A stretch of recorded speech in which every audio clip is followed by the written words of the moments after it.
And that's why sometimes second time is the charm. What's going on, everybody? This is the Cover Band Confidential podcast, the podcast for cover band musicians and band leaders to learn how to rock more and suck less. In Atlanta, Georgia, I'm Adam Johnson. In Greensboro, North Carolina, I'm Dan Ray. Full disclosure, folks, this is attempt numero dos for this week's episode. Yeah. We had a fantastic conversation on Sunday, but it turns out there were just a couple of technical issues on the backside that just made sure, backside. Sorry about that. That didn't come out right. Everyone's backside is fine, is what I'm trying to say. Don't worry about anyone's backside. We can say that my audio engineering on the last time around needed to suck less, which is why we're doing it again.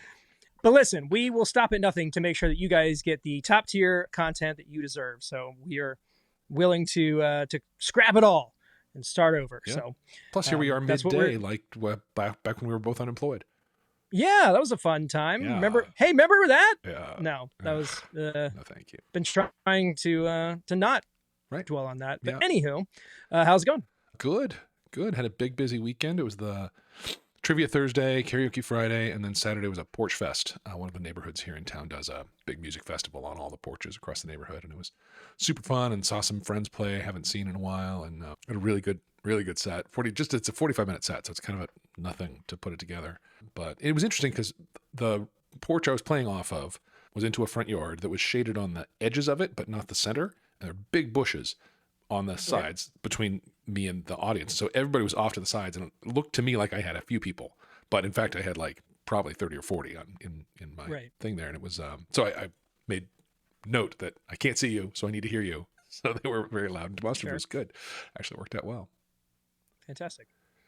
So in my world, no gigs this past weekend. I've been up to my eyeballs in home renovations. Right. And so I've been doing this pantry expansion, and I got a quote for the drywall. And he also said he could do the crown molding, and that's happening tomorrow. And it's happening for significantly less money than I was anticipating. So it was a very good. Easy yes. That's good. All the quotes that I've been getting lately have been significantly more money than I expected. So yeah, I think I got overshot on the first one. So the second one being a bit kind of under that was a nice surprise. Yeah. So I got a few more trips to Lowe's in my future, but hopefully it's so that I can return stuff that I don't need any longer because somebody else is doing it for us. Love it. Fantastic. So because brevity is the name of the game, we'll just go ahead and switch over to the next part of our episode, which is review time. It's been wonderful to have all of these new reviews come in, and thank you, Mike. Yes, and we could still use a few more so that we have the ability to do this every week. But this one is literally like 7 reviews in one. First off, it's in paragraphs, so that's how you know that it's a big one. Yep. But each paragraph could be its own individual review. But we're not going to do that. We're going to do the whole thing and just let you all know about it. So this was dropped on May 19th, 5-star review on Apple Podcasts. A must listen for cover bands of all experience levels.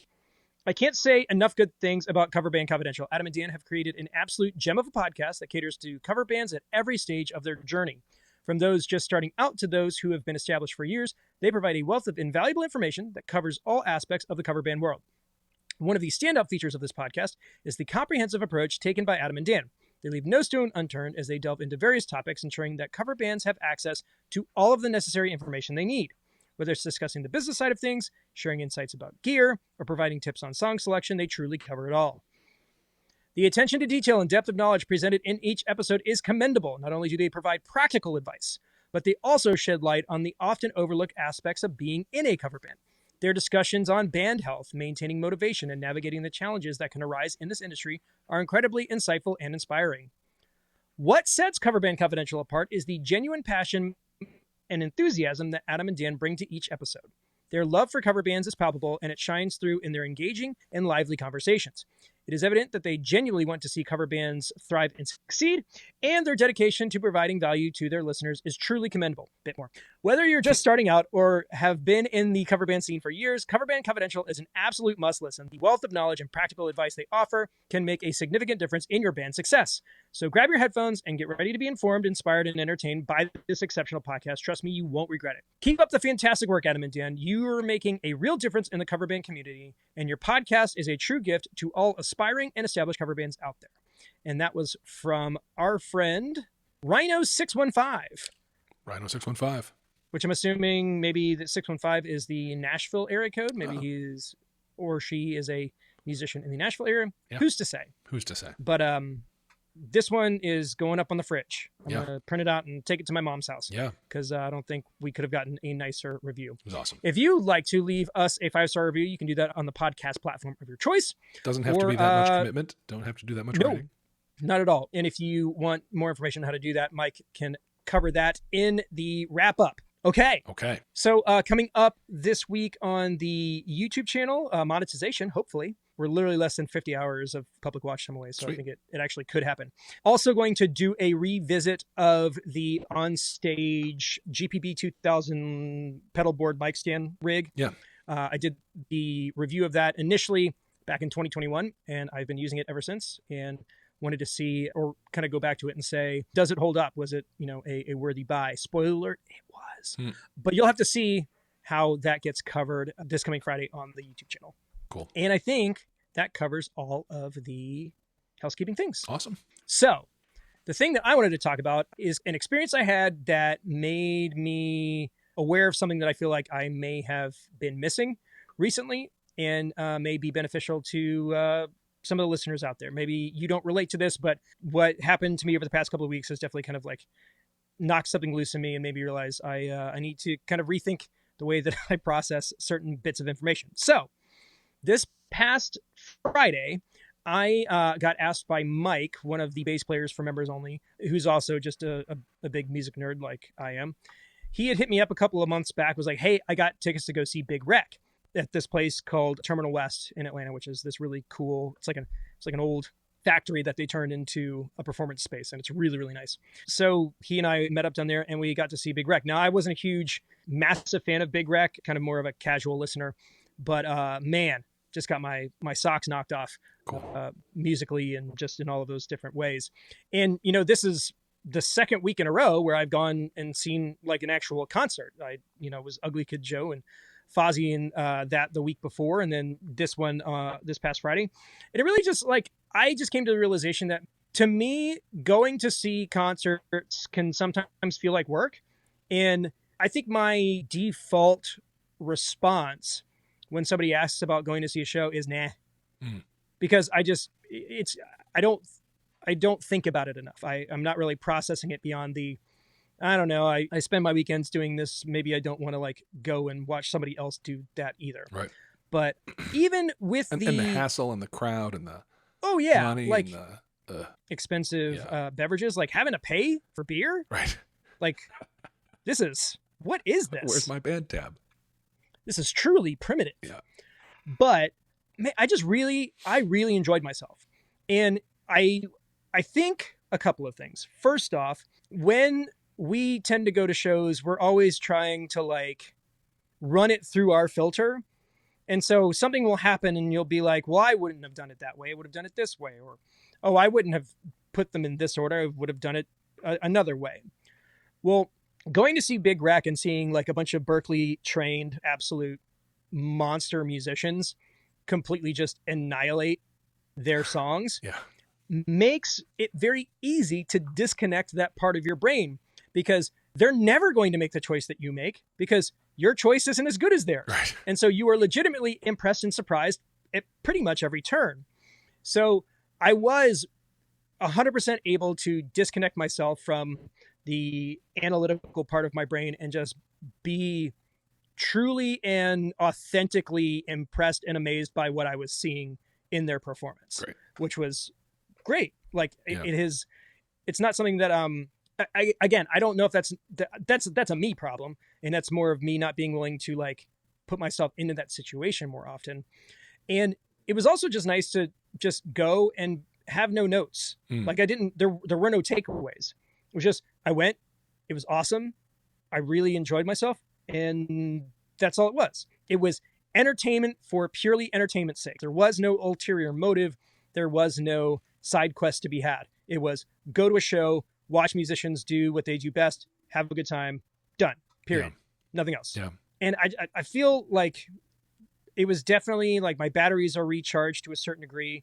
And I mean, I've got 3 other big shows kind of coming up in the next couple of months where I get to kind of go back and do that again. And I really it didn't occur to me how much I need that kind of experience. Yeah. Because I think we just spend all of his time navel gazing and, you know, breaking things down. Absolutely. I mean, I certainly am guilty of thinking of live music as a thing I deliver and not a thing I consume.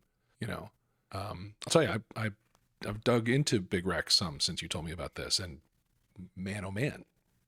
Yeah. And for those of you who may not be familiar with what they sound like, this is probably not a great explanation, but the way that I've kind of broken it down for people is like, it's kind of like late 90s college rock, but like if that band was really into King's X and their lead singer sounded just like Chris Cornell. Yeah. Yeah. Because that's basically what you're dealing with. It's rock, but it's proggy in a way that isn't, I don't know, the quality of it is high enough that my annoyance with prog doesn't creep in. I think it's tasteful nerdiness. Yeah.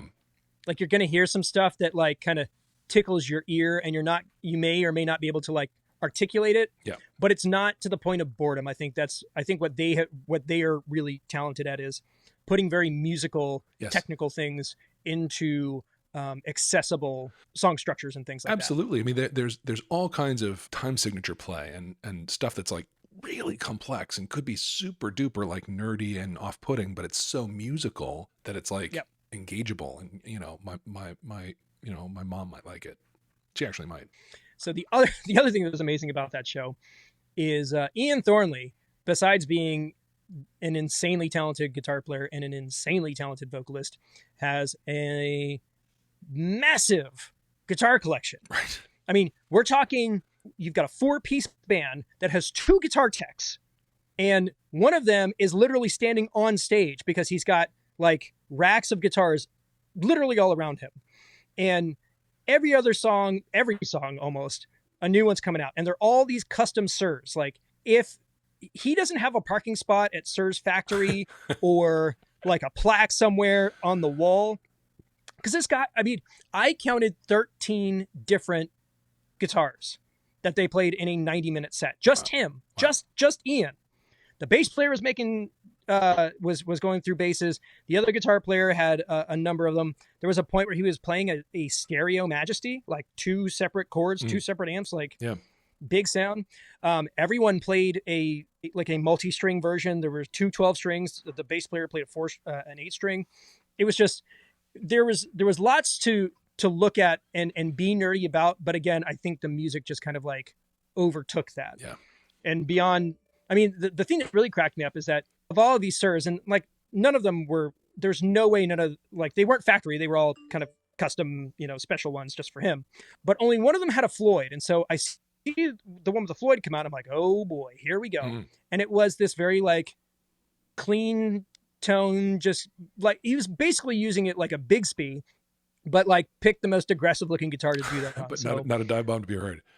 No, absolutely not. There was not, there were none in that show at all, but it was just, it was one surprise after the other. And it was great. So I think on the docket, we're going to go see Weezer, Counting Crows with Dashboard Confessional, which is kind of an interesting pairing, but they're both sad boy bands. So I think that kind of works. And then of course the Marvelous 3 reunion at the end of October, which I just cannot wait for. Sweet. But yeah, if you are a person who's like, I don't know if I want to go see somebody, it kind of feels like you might surprise yourself. Yeah. Be willing to give it a shot, because in spite of myself, I had a good time. Very cool. Very cool. And you mentioned being rejuvenated. I think we forget that the crowd connection goes both ways, right? So to be in a crowd that is powerfully connected with by a performer is just as impactful as being the performer. Well, and to be a source of energy, as opposed to a receptacle of it. Yes. And being cognizant of being that kind of audience member, by putting the energy out. Now, I will say this, for the Big Rec show, there were people that were much more stoked to be there. And I have those moments where, like, if I go to a concert, I'm not like a massive fan of the band, I feel kind of guilty because other people are much more tuned in than I am. But I don't know. I think because I wasn't so wrapped up in it emotionally, I was able to really observe the show for what it was. And it was awesome. I can't say enough good things about going and see other bands. And again, it doesn't have to be anything for your benefit other than just entertainment. Just let it go. Yeah. Just do it. Go see bands. Done and done. Yep. Any other parting words? Any insights? Anything you want to contribute on? No, I just hope we recorded it all this time. And if it didn't, we'll just have to, this will be the series where we can get it. How condensed can we get this topic? Because I feel like the first recording, we were hovering around like 45 minutes. This one's feeling more like 25, 30 minutes. Well, maybe we could get it down to a tight 10. I don't know. Maybe. Yeah. Let's not find out. No. So this time next week, hopefully you will be hearing a bit looser, a bit more, a bit lighter, chattier take on whatever we've got coming up. Yeah. We have an event coming up in just under 2 weeks on the 24th that we're going back and forth about and trying to come up with interesting ways to be surprising to the people who may have seen us before and, all of that good stuff. But that's pretty much all that's going on. So thanks everybody for tuning in. We appreciate each and every one of you. So much so that we will take time out of our busy schedules to do content for you twice in 1 week. There you go. If you'd like to support the show, you can do it a number of ways, but we'll let Mike take it from here. With that being said, I'll go and call it for this week. In Atlanta, Georgia, I'm Adam Johnson. In Greensboro, North Carolina, I'm Dan Wright. You have been listening to the Cover Band Confidential podcast for the week of June 16th, 2023.